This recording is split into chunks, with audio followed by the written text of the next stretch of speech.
Hey YouTube, Skywalker here, and I'm very proud to bring you the very first episode of Battlefront Starfighters. In this introductory episode, I'm going to cover the basic flight maneuvers in Star Wars Battlefront, as well as one of the most iconic fighters in the Star Wars universe, the X-Wing. The X-Wing is a fun fighter with some great offensive abilities. I'll start off with the basics. Let's cover power distribution. You can divert power from the thrusters to your main cannons by using the left analog stick.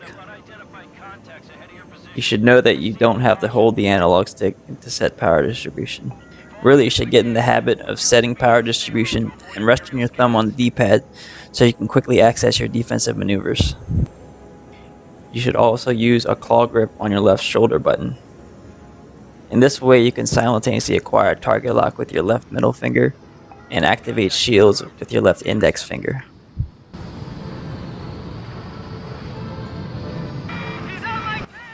Now let's talk in depth about the mechanics of acquiring target locks. Look at the bogey to the left. You'll see three icons. The red circle indicates your enemy. The dot to the right indicates where you're actually aiming. As you're acquiring the lock, the X-shaped crosshair will move slowly toward your opponent. Once they're on top of your opponent, a white diamond appears, which means you've successfully acquired target lock. From there, you can fire away. A missile launched at this point will follow your target without having to hold the lock. Moving the white dot away from the red circle will break the lock. Yellow crosshairs indicate a critical hit. A critical hit deals massive damage and is more likely to occur at close range from directly behind or in front of the opponent. In addition, the shields on the X-Wing and A-Wing will not block the damage from missiles that strike directly behind or in front of you. Now let's talk about the X-Wing. The X-Wing possesses low speed but high maneuverability. Most people mistakenly assume that the A-Wing has the higher maneuverability, when in fact the A-Wing actually has a much wider turn radius. However, the X-Wing's low speed makes it hard to evade target locks, so you should try to force a head-on or get behind your opponent. The X-Wing's biggest strength is its massive lock-on range. Both its main cannon and lock-on missiles have a longer range than the other starfighters. This actually makes the X-Wing much more dangerous than the A-Wing in a one-on-one situation.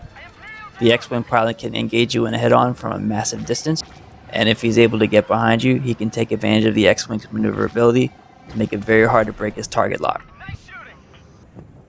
Now let's cover aerial combat maneuvering.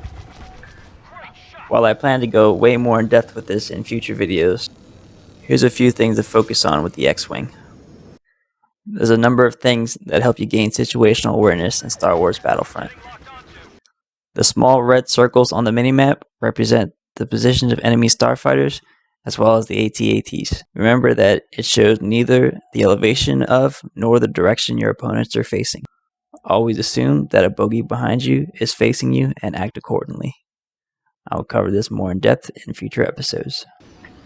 You can also use positional audio if you have headphones. Also, Imperial ships fire green lasers.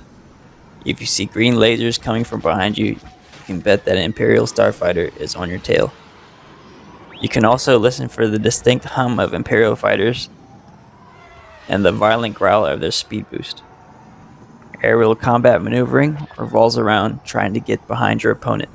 You can do this by turning out of their field of view and switching or turning into another direction, or by trying to force an overshoot. I'll cover these more in depth in future videos. The things you should avoid when aerial combat maneuvering are flying straight and flying away from your opponent, as the Imperial fighters can use their speed boost and quickly catch up to you and take you out. Also, in any 2v1 or 3v1 situation, you should set power distribution to full throttle and never take it off. You should also avoid engaging a target for too long, as you'll most likely end up flying straight and making yourself an easy target. Remember that starfighters do not have regenerating health. Just chip away, fire a lock-on missile, and then continue to maneuver and break your enemy's target locks. You'll end up whittling down your opponents or buying enough time for teammates to join the fight and back you up. Well, that does it for the first episode of Battlefront Starfighters. Thanks for watching, and I'll see you in the next one.